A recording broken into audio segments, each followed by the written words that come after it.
கிழக்கு நியூஸ் நேயர்களுக்கு வணக்கம். நான் பத்ரி சேஷாத்ரி. முன்னாள் டெல்லி அ, முதல்வர், ஆம் ஆத்மி கட்சியின் நிறுவனர் அரவிந்த் கெஜ்ரிவால் ஒரு கடிதம் ஒன்றை எழுதி அதை அ, டெல்லி உயர்நீதிமன்றத்தின் நீதிபதி ஸ்வர்ணகாந்தா சர்மா அவர்களுக்கு அனுப்பியிருக்கிறார்.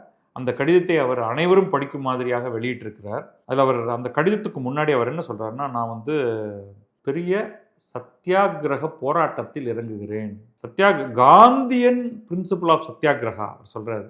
நான் இந்த கடிதத்தை எழுதி அதை ஜஸ்டிஸ் ஸ்வர்ணகாந்தா சர்மா அவர்களுக்கு நான் அனுப்பியிருக்கிறேன். இந்த மிக மிக மிக கடினமான ஒரு முடிவை ரொம்ப யோசிச்சதுக்கு பிறகு நான் இதை பண்ணியிருக்கேன்.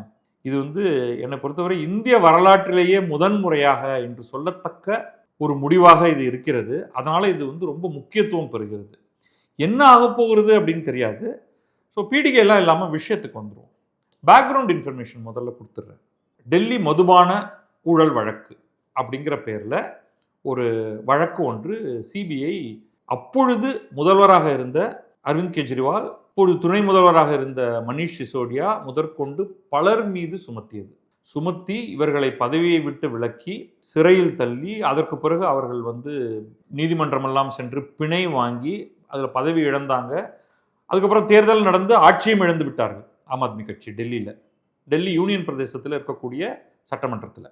அந்த வழக்கு வந்து முதல்ல அது கீழமை நீதிமன்றத்துக்கு போச்சு. கீழமை நீதிமன்றத்தில் நீதிபதி சார்ஜ் ஷீட், சிபிஐ ஃபைல் செய்த சார்ஜ் ஷீட்டை தூக்கி எறிஞ்சிட்டார். அதாவது வழக்கே நடத்த மாட்டேன், இது வந்து இதெல்லாம் ஒரு வழக்கா அப்படின்னு சொல்லி தூக்கி போட்டார். ஸோ அந்த விதத்தில் அரவிந்த் கெஜ்ரிவாலுக்கும் அவரோடு அந்த வழக்கில் சம்பந்தப்பட்ட பல பேர், 20க்கு மேற்பட்ட ஆட்கள் இருக்கலாம், அவர்கள் மீது சுமத்தப்பட்ட அந்த வழக்கு கீழ் நீதிமன்றத்தில் டிஸ்மிஸ் ஆயிடுச்சு. கவனிங்க, இதில் வந்து வழக்கு நடந்து சார்ஜ் ஷீட்டில் ஆர்குமெண்ட் எல்லாம் நடந்து அதுக்கப்புறமா இவர் மீது சுமத்தப்பட்ட குற்றங்கள் எல்லாம் குற்றமற்றவை என்று நிரூபிக்கப்படுகின்றனே இல்லை, வழக்கே இல்லை, நான் இதை வழக்க டிஸ்கஷனுக்கே எடுத்துக்க மாட்டேன் அப்படின்னு டிஸ்மிஸ் பண்றாரு டே 1. ஆனால் இந்திய சட்ட நடைமுறைகளில் என்ன அப்படின்னா, கீழ்கோர்ட்லேருந்து அடுத்து வந்து அது உயர்நீதிமன்றத்துக்கு வரும். உயர்நீதிமன்றத்தில் ஒரு நீதிபதியின் முன்னால் வரும். அதுக்கப்புறமா அதுக்கு அப்பீல் உயர்நீதிமன்றத்தில் ஒரு பெஞ்சில் போகலாம். அதுக்கப்புறமா அது உச்சநீதிமன்றத்தில் ஒரு பெஞ்சுக்கு போகும். அதுக்கப்புறமும் அப்பீலுக்கான பாசிபிலிட்டி இருக்கு, பட் மோஸ்ட்லி எடுத்துக்க மாட்டாங்க. ஸோ இன்னும் ஒரு 3 லெவல் பாசிபிலிட்டி இருக்கு. உயர்நீதிமன்றத்தில் ஒரு நீதிபதி, உயர்நீதிமன்றத்தில் ஒரு பெஞ்சு, அப்புறமா உச்சநீதிமன்றத்தில் எல்லாமே பெஞ்ச் தான், 2 நீதிபதிகள் அடங்கிய பெஞ்சா தான் இருக்கும். ஸோ இதில் வந்து இந்த வழக்கு போய் மாறலாம் அல்லது தொடரலாம். அதாவது வந்து இதெல்லாம் ஒரு கேஸா என்று தூக்கி எறியப்படலாம். இல்லை இது சாலிடான கேஸ் தான் அப்படின்னு அக்செப்ட் பண்ணி தண்டனை கொடுக்கப்படலாம். தண்டனை கொடுத்தாலும் அதை சஸ்பெண்ட் பண்ணுவாங்க, மேல் முறையீட்டுக்கு அனுமதிப்பாங்க, இப்படி போக போகுது. இந்த தடவை என்ன ஆச்சுன்னா, அந்த வழக்கு ஜஸ்டிஸ் ஸ்வர்ணகாந்தா சர்மா ஒற்றை நீதிபதி முன்னால் போகுது. அந்த அம்மா, அவங்க வந்து நீதிபதி அம்மா வந்து அந்த வழக்கை எடுக்கிறாங்க. உடனே வந்து அரவிந்த் கெஜ்ரிவால் அதற்கு எதிராப்புல ஒரு மனு கொடுக்குறாரு. ஏதோ அந்த நீதிபதிக்கிட்டே கொடுக்குறாரு. நீங்கள் வந்து இந்த வழக்கில் இருந்து உங்களை விடுவித்துக் கொள்ளுங்கள், நீங்கள் இந்த வழக்கை கேட்கக்கூடாது அப்படின்னு இவர் கொடுக்குறாரு. ரெக்யூசல் அப்படின்னு சொல்லுவோம். நீங்கள் ரெக்யூஸ் பண்ணிக்கங்க அப்படிங்கிறாரு. அதை அவங்க முழுமையாக கேட்டுட்டு ஆர்குமெண்ட் நடக்குது, புது புது தகவல்கள்லாம் அதில் கொண்டு வரப்படுது. எல்லாத்தையும் கேட்டுட்டு அவர் வந்து அந்த ரெக்வெஸ்ட்டை டிஸ்மிஸ் பண்ணுறாங்க. நான் வந்து என்ன ரெக்யூஸ் பண்ணிக்க போகிறது இல்லை, இதுதான் காரணங்கள் அப்படின்னு. இதுக்கு நான் ஒரு தனியான ஒரு காணொளி பண்ணியிருக்கேன், அதை நீங்கள் பார்த்துடலாம். சென்ற வாரம் நம்ம பண்ணோம் அது. இப்போ அடுத்து என்ன பாசிபிலிட்டிஸ் இருக்குது? 2 விதமான பாசிபிலிட்டிஸ். ஏன்னா நான் பார்த்தது ஒரே பாசிபிலிட்டிஸ் தான். புதிதாக ஒன்றை நம்ம அரவிந்த் கெஜ்ரிவால் கொண்டு வர்றாரு. ஒன்று வந்து நீங்கள் இதை மேல்முறையீட்டுக்கு கொண்டு போகலாம். நீங்கள் வந்து உச்ச நீதிமன்றத்துக்கு போகிறதுக்கு முன்னாடி உயர்நீதிமன்ற தலைமை நீதிபதியோடைய பெஞ்ச் இருக்குது, தலைமை நீதிபதி பெஞ்ச், அந்த பெஞ்சுக்கு எடுத்துகிட்டு போய் அங்கே ப்ளீட் பண்ணலாம். சார், நீங்கள் வந்து இவங்களை போட்டிருக்கீங்க, இந்த காரணங்களை தான் நான் ஏன் இவங்க இருக்கக்கூடாது அப்படிங்கிறதுக்கு நான் சில காரணங்களை சொன்னேன், அவங்க அந்த காரணத்தெல்லாம் டிஸ்மிஸ் பண்ணிட்டாங்க, அதே காரணங்களை உங்கள் முன்னாடி வைக்கிறேன், தயவு செஞ்சு நீங்கள் இதை கன்சிடர் பண்ணி இதை வேற நீதிபதிக்கு இதை கொடுங்கள் அப்படின்னு அவர் சொல்லியிருக்கலாம். அல்லது அவர் வந்து வேற சில விஷயங்களை கூட சொல்லியிருக்கலாம். நமக்கு வந்து அதற்கான சில முகாந்திரங்கள் இருக்குது. அதை ஏன் அவர் வந்து கன்சிடர் பண்ணலைன்னு எனக்கு தெரியல. இப்போ உதாரணத்துக்கு உங்களுக்கு தெரியும், ஊழல் வழக்கு ஜெயலலிதா மீது ஊழல் வழக்கு வைக்கப்பட்டது. அது வந்து ஒரு லெவல்ல வந்து அவங்களுக்கு மேல அது இங்க என்ன ஆச்சுன்னா, இந்த வழக்கு தமிழகத்தில் நடந்தால் நியாயம் கிடைக்காது அப்படின்னு திமுக அதற்கு எதிராக ஒரு வழக்கு போச்சு. அது அளவுக்கு மீறிய சொத்து சேர்த்தது அப்படிங்கிற வழக்குல. அதாவது நோன் சோர்சஸ் ஆஃப் இன்கம். அவங்களோட இன்கம் இவ்வளவு. ஆனா அவங்க சேர்த்திருக்கிற சொத்து அதுக்கு மேல எக்கச்சக்கமா இருக்கு அப்படின்ட்டு. அதற்கு பிறகு அந்த வழக்கு கர்நாடகாவுக்கு மாற்றப்பட்டது. உங்களுக்கு தெரியும், அது ஞாபகம் இருக்கும். அங்க வந்து மைக்கேல் டா குன்ஹான்னு ஒருத்தர் வந்து நீதிபதியாக இருந்தாரு. அவர் அந்த வழக்கை விசாரித்து தண்டனை கொடுத்தார். அது அதற்கு பிறகு அங்கே மேல்முறையீடு செய்யப்பட்டு கர்நாடகால உயர்நீதிமன்றத்துக்கு போச்சு. இங்க குமாரசாமி என்ற ஒரு நீதிபதி அதை வந்து டிஸ்மிஸ் பண்ணார். அதற்கு மேல மேல்முறையீடு உச்சநீதிமன்றத்துக்கு போச்சு. அந்த மேல்முறையீட்டில் தீர்ப்பு வருவதற்கு முன்னதாக ஜெயலலிதா அவர்கள் இறந்து விட்டார். இது ஒரு உதாரணம் சொன்னது என்னன்னா, அவர் மீதான சொத்து குவிப்பு வழக்கு முழுக்க முழுக்க கர்நாடக நீதிமன்றத்திலும், அதற்கு பிறகு அது வந்து உச்சநீதிமன்றத்துக்கும் போச்சு. இப்போ அரவிந்த் கெஜ்ரிவால் அது கூட கேட்டிருக்கலாம். ஒரு நீதிபதி மீது குறை சுமத்தாமல் அவர் வந்து, எனக்கு என்னவோ இது டெல்லியில் நடந்தால் பல்வேறு காரணங்களால எனக்கு நியாயம் கிடைக்காது என்று நினைக்கிறேன். அதனால் ஹரியானா மற்றும் பஞ்சாபுடைய நீதிமன்றங்கள் சண்டிகரில் இருக்கு. அந்த நீதிமன்றத்தில் இதை நீங்கள் ஏன் எடுத்துக்கொள்ளக்கூடாது என்று அவர் கேட்டிருக்கலாம். ஆனால் அவர் என்ன பண்ணிட்டாரு, நேரடியாக ஸ்வர்ணகாந்தா சர்மா அவர்கள்ட்டுமே போய் நீங்கள் என்னுடைய வழக்கை விசாரிக்க கூடாது என்று சொன்னார். அதை அவங்க ஏத்துக்கல அப்படிங்கறத பார்த்தோம். நான் அடுத்து மேல்முறையீடு செய்வாருன்னு நினைச்சேன், அல்லது உச்ச நீதிமன்றத்துக்கு போய், ஐயா உண்மையிலேயே வந்து எனக்கு நீதி கிடைக்கும்னு நான் நினைக்கல. நான் வந்து எனக்கு மற்றபடி டெல்லி உயர்நீதிமன்றத்தின் மீது எனக்கு எந்த மரியாதை குறைவும் இல்லை அப்படின்னு சொல்லியிருக்கலாம். மாறாக என்ன பண்ணிட்டாரு, பயங்கர ட்விஸ்ட் இது. இது எந்த மாதிரியான அதிர்வலைகளை ஏற்படுத்தும்னு தெரியல. அவர் என்ன பண்ணிட்டாருன்னா, வழக்கு நடக்கட்டும், ஸ்வர்ணகாந்தா சர்மா அவர்கள் முன்னிலையிலேயே நீதிபதியிடமே நடக்கட்டும், நான் பங்கெடுக்க மாட்டேன் அப்படின்னு சொல்லிட்டு. நான் பங்கெடுக்க மாட்டேன்னா நானும் வரமாட்டேன், எனக்காக யாரும் வழக்காடவும் விடமாட்டேன். அப்ப நீங்க வந்து என்னை கூப்பிடுவீங்க. ஏன்னா அந்த first day charge sheet filing அப்படின்னு சொல்லுவோம். எந்த சார்ஜ் ஷீட்டை கீழ் நீதிமன்றம் தூக்கி எறிந்ததோ அதே சார்ஜ் ஷீட்டை அப்படியே கொண்டு போய் அங்கே கொடுக்க போகிறாங்க. மேபி இன்னும் கொஞ்சம் பெட்டராக அதை ரீரைட் பண்ணி, இதுதாங்க எவிடன்ஸ், இந்த எவிடன்ஸோடு தான் நாங்கள் அப்படியே போனோம், கீழ் கோர்ட்டில் அதை கன்சிடர் கூட பண்ணலைங்க, நீங்கள் தயவு செஞ்சு கன்சிடர் பண்ணணும் என்று ஸ்வர்ணகாந்தா சர்மா அவர்களிடம் கொண்டு போய் காமிக்க போகிறாங்க. அப்போ அவர் என்ன சொல்லுவாருன்னா, நீங்கள் வந்து அரவிந்த் கெஜ்ரிவால் வரணும். அரவிந்த் கெஜ்ரிவால் மட்டும் இல்லை, இதில் இந்த வழக்கில் சம்மந்தப்பட்டவர்கள் பல பேர் இருக்காங்க. குற்றம் சாட்டப்பட்டவர்கள் அனைவரும் நீதிமன்றத்துக்கு வர வேண்டும். சார்ஜ் ஷீட்டை படிப்பாங்க. இவங்களும் அந்த முடிவெடுக்கணும். இந்த சார்ஜ் ஷீட்டை எடுத்துக்கிறதா வேண்டாமான்னு முடிவெடுக்கணும். இல்லை இதில் வந்து டிஸ்மிஸ் பண்ணுறதா அப்படிங்கிறத அவங்க முடிவெடுக்கணும். இந்த சார்ஜ் ஷீட் எல்லாம் படிச்சுட்டு இவங்க மேற்கொண்டு வந்து அவங்களுக்கு எதிர்த்தாப்புல ஓகே வழக்கு இனிமேல் இவங்க வரணுமா வேண்டாமா, அதாவது இந்த குற்றம் சாட்டப்பட்டவர்கள் வரணுமா வேண்டாமான்னு முடிவெடுக்கணும். அப்புறம் வழக்கு விவாதங்கள் நடைபெறணும். இவர் என்ன சொல்றாரு, நான் வரமாட்டேன் அப்படிங்கிறது. நீங்க வரமாட்டீங்கன்னா என்ன அர்த்தம்? கவுன்சிலும் வரமாட்டாரு. அப்ப நான் இல்லாமலேயே வழக்கை நீங்க நடத்துங்க. நான் வந்து சப்மிஷன், ரிட்டன் சப்மிஷன் கொடுக்க மாட்டேன். நீங்க நான் குற்றவாளி என்று சொல்கிறீர்கள், நான் குற்றவாளி அல்லங்கிறத கூட நான் சொல்ல மாட்டேன். நீங்க என்ன வேணாலும் பண்ணிக்கங்க, எனக்கு தண்டனை கொடுங்க. தண்டனை கொடுத்தா நான் ஏத்துக்கிறேன். இல்ல நீங்க வந்து இதை கண்டெம்ட் ஆஃப் கோர்ட்னு சொல்றீங்களா, எனக்கு தண்டனை கொடுங்க, நான் ஏத்துக்கிறேன். ஏன்னா நான் I am ready for it அப்படின்னு சொல்றாரு. I cannot participate. அவர் சொல்லிட்டாரு, என்னுடைய மனசாட்சிக்கு உட்பட்டு இந்த கிரிமினல் ரிவிஷன் பெட்டிஷன் 134/2026 உங்கள் கோர்ட்டில் இருக்கக்கூடியதற்கு என்னால் ஒரு பார்ட்டியாக இருக்க முடியாது அப்படின்னு சொல்லி தன்னை வந்து அவர் அரவிந்த் கெஜ்ரிவால் ரெஸ்பாண்டன்ட் நம்பர் 18, இவருக்கு மேல இந்த வழக்கில் சம்பந்தப்பட்டவங்க 17 பேர் இருக்காங்க, இவருக்கு கீழேயும் சில பேர் இருக்காங்க. இவர் 18வது குற்றவாளி தான், அதாவது நம்பர் 1 குற்றவாளின்னு வேறு சில பேர்லாம் வராங்க. அவங்க என்ன பண்ண போறாங்க அப்படின்னு தெரியல. திரும்ப என்ன பண்றாரு, இந்த கடிதத்துல வெளிப்படையாக சில விஷயங்களை அவர் சொல்றாரு. ஏன் வந்து தான் இதெல்லாம் பண்றேன் அப்படிங்கிற சில விஷயங்கள் எல்லாம் சொல்லிட்டு அவர் வந்து முக்கியமான சில பாயிண்ட் மட்டும் சொல்றேன். இது பெரிய கடிதம். இவர் வந்து மகாத்மா காந்தியுடைய சத்தியாகிரக போராட்டத்தை பத்தி ஒரு பேராகிராஃப் சொல்றாரு. அந்த பேராகிராஃப் நிஜமாவே நல்லா அந்த எசன்ஸ் கரெக்டா பிடிச்சிருக்காரு. அவர் என்ன சொல்றாருன்னா, இது எல்லாவற்றையும் மகாத்மா காந்தி தென்னாப்பிரிக்காவில் செய்திருக்கிறார். ஸோ முதல்ல வந்து நான் யார் அத்தாரிட்டியோ, அப்புறம் இந்தியாவிலும் செய்திருக்கிறார், யார் அத்தாரிட்டியோ அவங்கள்ட்ட நான் அப்பீல் பண்ணுவேன். நான் அதை உங்களுக்கு பண்ணேன். நீங்கள் நீதிபதியாக இருந்து இதை விசாரிக்க கூடாதுன்னு நான் உங்கள்கிட்டயே தான் ஒரு கடிதம் கொடுத்தேன். நீங்க அதை டிஸ்மிஸ் பண்ணீங்க. அதற்கு பிறகு நான் உங்களுக்கு ஃபேர் ஆப்பர்ச்சுனிட்டி கொடுத்ததற்கு பிறகு நான் என்னையே, என்னுடைய மனசாட்சியே கேட்டுக்கொண்டேன். இப்படிப்பட்ட ஒரு நிலையில நான் என்ன பண்ணணும் அப்படின்னு என்னை கேட்டுக்கொண்டேன். நான் எதற்கும் தயாராக இருக்கிறேன். எதற்கும் தயாராக இருக்கிறேன்னா, நான் வயலண்ட் சத்தியாகிரகா, அஹிம்சை அடிப்படையிலான சத்தியாகிரகத்துக்கு நான் தயாராக இருக்கிறேன். இது காந்தி பண்ணியிருக்காரு. நீங்கள் என்னை ஜெயிலில் போட வேண்டும் என்றால் போடுங்க, நான் விரும்பி ஏற்றுக்கொள்கிறேன், நான் எதிர்க்கவே போவதில்லை அப்படின்னு சொல்லிட்டார். நான் இது இப்ப நடப்பது நீதி இல்லை, அராஜகம் என்று நான் கருதுகிறேன். அதனால நீங்க எனக்கு என்ன தண்டனை கொடுத்தாலும் நான் விரும்பி ஏற்றுக்கொள்கிறேன் அப்படின்னு சொல்லிட்டு அவர் திரும்ப தன்னுடைய அந்த ரெக்யூசல் அப்ளிகேஷனை எடுத்து விரிவாக்குறாரு. எனக்கு இந்த இடத்துல தான் பிரச்சனை வர ஆரம்பிக்குது. அவர் ரெக்யூசல் அப்ளிகேஷன் கொடுத்தாரு, அதுவே தவறானதுங்கிறது என்னுடைய தனிப்பட்ட கருத்து, அது வேற விஷயம். அது திரும்ப ரீஸ்டேட் பண்றாரு. எரிச்சல் மூட்டுதல் அப்படிங்கிறது இங்க தான் ஆரம்பிக்காது. எரிச்சல் மூட்டுதல் மட்டும் இல்லை, இது இதுல நிறைய அவதூறுகள் இருக்கு. அந்த அன்ஃபேர்னஸ் இவர் வெறும் ஒரு நீதிபதி மீது மட்டும் குற்றம் சாட்டவில்லை. அதை நான் படிக்கிறேன் ஒரு சில விஷயங்களை. ஏன்னா இது திரும்ப திரும்ப அவர் அதை சொல்றதுனால.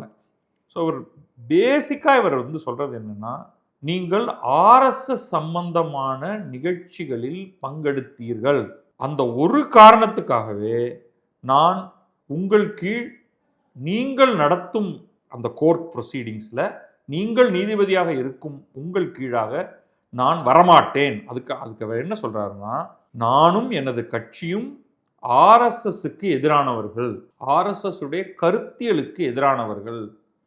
நீங்கள் அவர்களுடைய நிகழ்ச்சிக்கு போயிருப்பதனால் உங்களிடமிருந்து எனக்கு நியாயம் கிடைக்காது அப்படின்னு சொல்றாரு. இது உண்மையிலேயே ரொம்ப அராஜகமானது. ஆக்சுவலா யாரு, அரவிந்த் கெஜ்ரிவால் மீதான தவறாகத்தான் நான் இதை பார்க்கிறேன். அதுக்கு அவர் உதவிக்கு என்ன இழுக்கிறார் அப்படின்னா, இந்த கேள்வியை இன்னொரு இப்பொழுது இருக்கிற சிட்டிங் உச்சநீதிமன்றத்தின் நீதிபதி அபய் ஓகா அப்படிங்கிறவர் அவர்கிட்ட இந்த கேள்வி கேட்குறாங்க. நீங்க RSS உடைய அகில பாரதிய அதிவக்த பரிஷத் நடத்தக்கூடிய நிகழ்ச்சிகளுக்கு நீங்கள் போவீங்களா ஒரு சிட்டிங் ஜட்ஜாக அப்படின்னா, நான் பொலைட்டா டிக்ளைன் பண்ணிடுவேன். ஏன்னா அந்த அமைப்பு அதற்கு ஒரு அரசியல் தொடர்புகள் இருக்கிறதுனால நான் போக மாட்டேன்னு அவர் சொன்னதை வச்சுக்கிட்டு பாருங்க, ஒரு உச்சநீதிமன்ற நீதிபதியே அப்படி சொல்றாரு. அப்ப நான் நீங்க இந்த மாதிரி ஒரு நிகழ்ச்சியில கலந்து கொண்டிருக்கிறீர்கள், பலமுறை கலந்து கொண்டிருக்கிறீர்கள், அப்படிங்கிறதுனால நீங்கள் எனக்கு எதிராகத்தான் தீர்ப்பு தருவீர்கள் அப்படின்னு இவர் சொல்றது உண்மையிலேயே ஃபர்ஸ்ட் நான் என்னளவில் இது மிகப்பெரிய பிரச்சனையாகவும் கடுமையான அவதூறாகவும் பார்க்கிறேன். நான் இது மற்ற நீதிமன்றங்கள் இதை எப்படி பார்க்க போகுது, இவர்களுக்கு மேல இருக்கக்கூடிய அந்த உச்சநீதிமன்றமோ அல்லது உயர்நீதிமன்றத்தின் தலைமை நீதிபதியோ எப்படி பார்க்க போறாருன்னு பார்ப்போம். அடுத்தவர் literally solicitor general Tushar Mehta, அதாவது நமக்கு நம்பர் 1 அப்படின்னு பார்த்தீங்கன்னா அட்டர்னி ஜெனரல் வெங்கட் ரமணி அப்படின்னு இருக்காரு. அதுக்கு பிறகு நமக்கு அந்த அவருடைய ஆஃபீஸ் ஒரு மிகப்பெரிய, அதில் நம்பர் 1, 2, 3, 4லாம் வருவாங்க. We also have solicitor general அப்படின்ட்டு. இங்கதான் 1, 2 அப்படின்னு வச்சுங்களேன். சொலிசிட்டர் ஜெனரல் செகண்ட் லெவல்ல இருக்கக்கூடியவர். துஷார் மேத்தா அடுத்து இந்த நெக்ஸ்ட் பாயிண்ட் திரும்ப ஒரு பெரிய அவதூறு பண்றாரு. என்னை பொறுத்த வரைக்கும் அவதூறாக நான் பார்க்கிறேன். எனக்கு எதிராக இந்த சிபிஐ உடைய வழக்கை எடுத்து வாதிட போகிறவர் துஷார் மேத்தா. துஷார் மேத்தா உங்களுடைய, அதாவது நீதிபதிக்கு ஒரு ஆண் ஒரு பெண் பிள்ளைகள், குழந்தைகள்னு சொல்லக்கூடாது, தேர் அடல்ட், அவங்க வக்கீல்கள், அவங்க கவர்மெண்ட் ப்ளீடராக இருக்காங்க, அவங்களுக்கு கேஸ் அசைன் பண்ணுறது துஷார் மேத்தா. இதுதான் அவர் வைக்கிற 2வது வாதம். இந்த 2வது வாதம் என்னன்னா, உங்களுடைய மகனும் உங்களுடைய மகளும் அவங்களுக்கு கவர்மெண்ட் ப்ளீடராக, கவர்மெண்ட் ப்ளீடர்னா அரசின் மீது பலவேறு வழக்குகள் சுமத்தப்படும். இப்போ அரசு நேரடியாக சிலரை அரசு வழக்கறிஞர்களாக நியமிக்கும், இன்னும் சிலரை அரசுக்காக அவங்களுக்கு மாத சம்பளம் போகும். அதை தவிர இன்னும் பல வழக்கறிஞர்களை வழக்குக்கு ஏற்ப எடுத்துக்கொள்ளும். அது நீங்க ஹியரிங்க்கு மட்டும் ஃபர்ஸ்ட் போயிட்டு நீங்க சில சப்மிஷன்ஸ் கொடுக்க வேண்டியிருக்கும். அது மாதிரி சின்ன சின்ன வேலைகள்னு வைத்துக்கொள்ளுங்களேன். அது என்ன சொல்றாருன்னா, அதுல எம்பேனல் ஆகி உங்களுடைய மகனும் மகளும் எம்பேனல் ஆகி வந்திருக்காங்க. அதுவும் அவங்களுக்கு ரொம்ப வேகமாக நடைபெற்றது. பிளஸ் அவங்க இந்த கோர்ட்லயேனா என்னன்னா, தில்லி உயர்நீதிமன்றத்திலையும் சரி உச்ச நீதிமன்றத்திலையும் சரி அவர்களுக்கு இங்கே கவர்மெண்ட் ப்ளீடராக அவங்க எம்பேனல் ஆகியிருக்காங்க. அதில் பார்த்தீங்கன்னா 2023 2025 காலகட்டத்தில் ஆர்டிஐ போட்டு வாங்கியிருக்காரு. இவன் உங்களுடைய பையனுக்கு மட்டும் 5904 முறை இந்த டாக்கெட்ஸ் அப்படின்னு உங்களுக்கு வந்து கேசஸ், கவர்மெண்ட் கேசஸ்ல அப்பியர் ஆகிறதுக்கு துஷார் மேத்தா மூலமாக கொடுக்கப்பட்டிருக்கு. ஒரு முறை அப்பியர் ஆகிறதுக்கு இந்த மாதிரி டாக்கெட்டுக்கு கிட்டத்தட்ட 9000 ரூபாய். நீங்கள் 10,000 அப்படின்னு நீங்கள் வச்சுக்கிட்டீங்கன்னா 1 லட்சம் 10 லட்சம் 1 கோடி 10 கோடி. அதாவது கிட்டத்தட்ட அவர் என்ன சொல்றாருன்னா 2023 2025 காலகட்டத்தில் கிட்டத்தட்ட 50 கோடி ரூபாய் அளவுக்கு fees Tushar Mehta solicitor general மூலமாக அசைன் பண்ணப்பட்டு உங்களுடைய மகனுக்கு மட்டும் போயிருக்கிறது. இது வந்து கிட்டத்தட்ட 700 பேர் அடங்கிய பேனல்ல உங்கள் மகன் டாப் 10 லிஸ்ட்ல வராரு. அந்த அளவுக்கு அவருக்கு வந்து கேசஸ் போயிருக்கு. இன்னும் பல பேருக்கு ஒரு கேஸ் கூட போனதில்லை. ஸோ அவர் லிட்ரலி அவர் என்ன சொல்றாருன்னா, உங்களுடைய மகனும் மகளும் நீங்க நீதிபதியாக இருக்கும் காரணத்தினால உங்களுடைய மகன் மகள் 2 பேருக்கும் அவர்களை எம்பேனல் பண்ணி அவர்களுக்கு வழக்குகளாக தள்ளப்பட்டு கொண்டிருக்கிறது. அப்ப என்னன்னா, அரசு தன் பணத்தை உங்கள் மகனுக்கும் மகளுக்கும் இன்டைரக்டாக கொடுப்பதன் மூலமாக கிட்டத்தட்ட உங்களை பிரைப் பண்றாங்க. நீங்க அந்த லஞ்சத்தை பெறக்கூடியவராக இருக்கிறீர்கள். அதன் காரணமாக நீங்கள் அரசுக்கு எதிராக நீங்கள் ஒரு முடிவை எடுக்க மாட்டீர்கள். எனக்கு நியாயம் கிடைக்காது அப்படின்னு சொல்றாரு. இப்போ துஷார் மேத்தா மேல இந்த நீதிபதியுடைய மகன் மகள் அவங்க 2 பேர் மேல நீதிபதி மேலேயுமே இன்டைரக்டா குற்றச்சாட்டு வைக்கிறார். ஆனா அந்த குற்றச்சாட்டு வடிவத்தில் வைக்கல, அவரு தகவல்களாக முன்வைக்கிறார். ஸோ அது வந்து பல கோடி ரூபாய் பெருமானம் உள்ள பணம் உங்களுக்கு வருது. அதுக்கப்புறம் அதில் சொல்றாரு எவ்வளவு விரைவில் அவங்க வந்து எலிவேட் ஆனாங்க. அதாவது எப்படின்னா, இவங்க ஹைகோர்ட் ஆஃப் டெல்லியில் நீதிபதியாக ஆகிறது மார்ச் 2022. அதிலிருந்து வெறும் 5 மாதத்துக்குள்ளாக உங்களுடைய பையனை யூனியன்ஸ் குரூப் ஏ கவுன்சிலாக சுப்ரீம் கோர்ட்டில் எம்பேனல் பண்ணுறாங்க. அதுக்கப்புறம் செப்டம்பர் 2025 3 ஆண்டுகள் கழித்து உங்களுடைய மகளையும் எம்பேனல் பண்ணுறாங்க. எங்கே? இந்த ஹைகோர்ட்டில். வேறு நீங்கள் ஜட்ஜாக இருக்கிற இதே ஹைகோர்ட்டில் அதே மாதம் உங்களுடைய மகனை சீனியர் பேனலுக்கு கொண்டு போகிறாங்க. இந்த ஹைகோர்ட்லேயே 2 மாதம் கழித்து உங்களுடைய மகளை குரூப் சி பேனல், உங்கள் மகன் குரூப் ஏ பேனலில் இருக்காரு, உங்கள் மகள் குரூப் சி பேனலில் சுப்ரீம் கோர்ட்டில். அதாவது ஒரு 3 ஆண்டுக்குள்ளே டக்கு டக்கு டக்கு டக்குன்னு நீங்கள் நீதிபதியாக பதவியேற்று வெறும் 5 மாதத்தில் அதுலேருந்து ஆரம்பித்து 3 வருடத்துக்குள்ள ஹைகோர்ட்லேயும் எம்பேனல் ஆகிறீங்க. நீங்கள் மகன் மகள் 2 பேரும், சுப்ரீம் கோர்ட்லேயும் மகன் மகள் 2 பேரும் பயங்கர வேகத்தில் எம்பேனல் ஆகுறீங்க. இதெல்லாம் பார்த்தா எனக்கு நியாயம் ஏற்படாது. அதனால தான் உங்களை ரெக்யூஸ் பண்ணிக்கங்க அப்படின்னு நான் சொன்னேன். ரெக்யூஸ் பண்ணிக்கிறது ஒன்றும் புதுசு இல்லைன்னு ஒரு பெரிய லிஸ்ட்டு தராரு. யார் யாரெல்லாம் ரெக்யூஸ் ஆகியிருக்காங்க அப்படின்னு அவங்க வந்து ஒரு பெரிய இப்பேற்பட்ட ஒரு சொலிசிட்டர் ஜெனரல் வந்து நிற்கும் பொழுது, உங்கள் மகனுக்கும் மகளுக்கும் வேலை தரக்கூடிய துஷார் மேத்தா அங்கே நிற்கும் பொழுது நீங்கள் அவருக்கு எதிராக எப்படி நீங்கள் தீர்ப்பு கொடுப்பீர்கள் அப்படின்னு இவர் வந்து ஜட்ஜை பார்த்து கேட்குறாரு. கேட்டுட்டு இந்த ரெக்யூசல் ஒன்றும் பெரிய விஷயம் கிடையாதுன்னு ஒரு பெரிய லிஸ்ட் கொடுக்குறாரு. மத்திய பிரதேஷ் ஹைகோர்ட்டில் 2024 ஜஸ்டிஸ் சுஜாய் பால் அப்படிங்கிறவர், அவர் மகன் அதே கோர்ட்டில் ஒரு வக்கீலாக வந்த உடனேயே அவர் என்ன சொன்னார்னா, என்னை வந்து வேற மாநிலத்துக்கு டிரான்ஸ்ஃபர் பண்ணிடுங்க, என் பையன் வந்து இப்போ மத்திய பிரதேஷ் உயர்நீதிமன்றத்துக்கு வாதாடுறதுக்காக வந்துட்டான், அவனை நான் வேற எங்கேயும் போ அப்படின்னு சொல்றது நியாயம் இல்லை, என்ன மாத்திருங்க அப்படின்னு சொன்னார். 2023 ஜஸ்டிஸ் அதுல் ஸ்ரீதரன் அதே மத்திய பிரதேஷ் ஹைகோர்ட்டில் தன்னுடைய மகள் அங்கே ப்ராக்டிஸ் பண்ண வந்த உடனேயே என்னை வந்து வேற அதே ஊரில் இந்தோர் பெஞ்சுக்காவது மாற்றுங்க அப்படின்னு சொல்லி மாற்றிக்கிட்டாரு. இன்னும் பழைய காலத்துக்கெல்லாம் போனீங்கன்னா வந்து கேரளா ஹைகோர்ட்டில் சிவராமன் நாயர் அவர் எல்லா லிஸ்ட்டையும் எடுத்திருக்காரு உட்காந்து, அவருடைய வழக்கறிஞர்கள் எடுத்து கொடுத்துருப்பாங்க. ஜஸ்டிஸ் கிருஷ்ண ஐயர்கிட்ட வந்து ஜூனியராக இருந்தவர், அவர் வந்து அந்த ஜஸ்டிஸ் சிவராமன் நாயருடைய மகளும் மருமகளும் கேரளா ஹைகோர்ட்டில் ப்ராக்டிஸ் பண்ண ஆரம்பித்த உடனே இவர் வந்து என்னை வேறு ஸ்டேட்டுக்கு மாற்றிருங்கன்னு கேட்டுக்கிட்டாரு. ஸோ இப்படி நிறைய எக்ஸாம்பிள் இருக்குது. அப்படிப்பட்ட நிலை இருக்கும் பொழுது நீங்க ஏன் ரெக்யூஸ் பண்ணிக்க கூடாது அப்படின்னு கேட்குறாரு. இதுக்குள்ள ரொம்ப போக வேண்டாம். ஸோ எவென்ச்சுவலாக ஃபைனல் பாயிண்ட்க்கு வந்துடுறாரு. நான் காந்தியை பின்பற்றேன், காந்திய சத்தியாகிரகத்தை பின்பற்றேன். எனக்கு உங்களிடம் நியாயம் கிடைக்காது என்ற முடிவுக்கு வந்து விட்டேன். இதனால் எனக்கு எந்த பாதகம் ஏற்பட்டாலும் பரவாயில்லை. இதை நான் அவ்வளோ லைட்டாக இந்த ஸ்டெப்பை நான் எடுக்கல.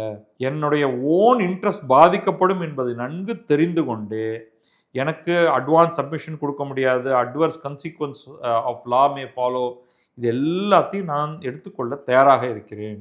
ஆனால் என் மனசாட்சி என்னை இந்த வழக்காடு மன்றத்தில் இந்த நிலையில் உங்கள் முன்னால் எந்த ஒரு வழக்கிலும் ஈடுபடுவதற்கு முடியாது அப்படின்னு சொல்லிட்டு என்ன சொல்றாருன்னா, இது வேறு ஏதேனும் வழக்கு உங்கள் முன்னால் வந்தால், என் மீதான வழக்கு இந்த மாதிரியாக இல்லாமல் இருந்தால் எனக்கு பிரச்சனை எதுவும் இல்லைங்கிறார். அது எப்படி அப்படின்னு தெரியல. ஆனால் அதே சமயம் ஒன்று சொல்றாரு, I reserve my right to challenge a judgment rejecting recusal. I am also free to pursue such remedies against the order of this honorable court in this revision petition as may be available before the Honorable Supreme Court of India after consultation with my legal counsels. அப்போ என்ன சொல்றாருன்னா, நான் இந்த ரெக்யூசலுக்கு எதிராக நான் வழக்கு தொடுக்க இருக்கிறேன். அது உயர்நீதிமன்றத்தில் சீஃப் ஜஸ்டிஸோட பெஞ்சுக்கு முன்னாடியோ அல்லது சுப்ரீம் கோர்ட்லேயோ அது குறித்து நான் ஆலோசனைகள் செய்து கொண்டிருக்கிறேன். அது வரைக்கும் நீங்கள் வழக்கை நடத்த போகிறீங்க இல்லையா, அந்த வழக்கை நல்லா நடத்திக்கிங்க. நான் வரமாட்டேன், என் சார்பாக யாரும் இருக்க மாட்டார்கள். இதை ரெக்கார்டாக எடுத்துக்கிட்டு நீங்கள் என்ன பண்ணணுமோ அடுத்த லெவல் என்னவோ அதை பண்ணி அப்படின்னு சொல்லிட்டார். இது ஒரு வெரி வெரி போல்டு மூவ். எனக்கு இந்த மாதிரியாக இதற்கு முன்னால் யாரும் செய்தார்களா என்று தெரியவில்லை. ஆனால் நான் இதனை ஏற்கவில்லை அப்படிங்கிற என்னுடைய தனிப்பட்ட கருத்தை நான் சொல்லிவிடுகிறேன். இதில் நான் 2-3 பிரச்சனைகளை பார்க்குறேன். ஒன்று, உங்களுக்கு இந்த வழக்குக்கு வெளியே நீங்கள் ஜஸ்டிஸ் வர்ணகாந்தா சர்மா மேலே ஒரு குற்றச்சாட்டை வைக்கிறீர்கள். நீங்கள் நீதிபதி ஆன காரணத்தினால்தான் உங்கள் மகனுக்கும் மகளுக்கும் மத்திய அரசு வழக்குகளாக கொடுத்து தள்ளிக்கொண்டே இருக்கிறது.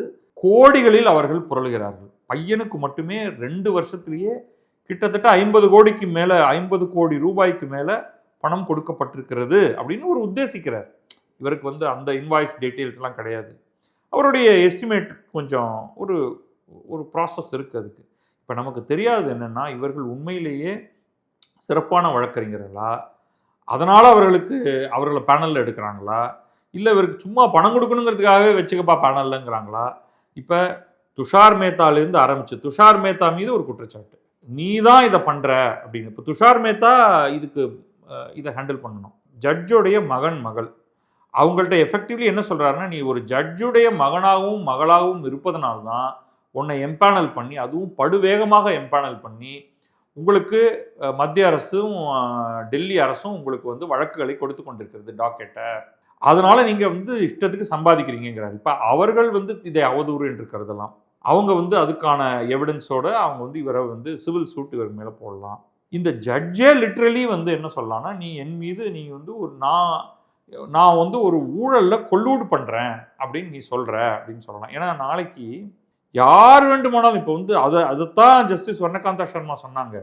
இப்போ யூனியன் கவர்மெண்ட்டு என்னுடைய மகனுக்கும் மகளுக்கும் பணம் கொடுப்பதன் மூலமாக எல்லா வழக்குகளையும் தன் சாதகமாக பெற்றுக்கொள்ள பார்க்கிறது அப்படின்னு நீ சொன்னேன்னா, என் முன்னாடி ஒரு வழக்குமே கொண்டு வர முடியாது. அல்லது இவர் சொல்கிற எக்ஸாம்பிள் படி என் மகனும் மகளும் உச்சநீதிமன்றத்திலும் டெல்லி உயர்நீதிமன்றத்திலும் வழக்காடுகிறார்கள் என்றால், நான் டெல்லி உயர்நீதிமன்றத்திலிருந்து மாற வேண்டும். நான் பஞ்சாப் அண்ட் ஹரியானாவுக்கு போக வேண்டும், அல்லது இமாச்சல் பிரதேசுக்கு போக வேண்டும், அல்லது வேறு எங்கேயாவது போக வேண்டும் அப்படின்னு எனக்கு எக்ஸாம்பிள் எடுத்து தர. ரியாலிட்டியில் எல்லாரும் இப்படித்தான் பண்ணியிருக்காங்களா? யாரோ 2-3 பேர் பண்ணதை நீங்கள் சொல்கிறியே தவிர, பண்ணாதவங்க எவ்வளோ பேர் இருக்காங்க? வக்கீலோடைய மகனும் மகளும் மருமகனும் வக்கீலாக தான் இருக்காங்க. டாக்டரோட மருமகள் எல்லாம் டாக்டராக இருப்பது போல வக்கீல்களுக்கும் இதான் நடந்துகிட்டு இருக்கு. ரைட்டா? அப்போ இந்த இன்டெகிரிட்டி அப்படிங்கிறது அவ்வளவு முக்கியம் என்றால், உச்சநீதிமன்றமே அதற்கான ஒரு முடிவை கொண்டு வரட்டும்.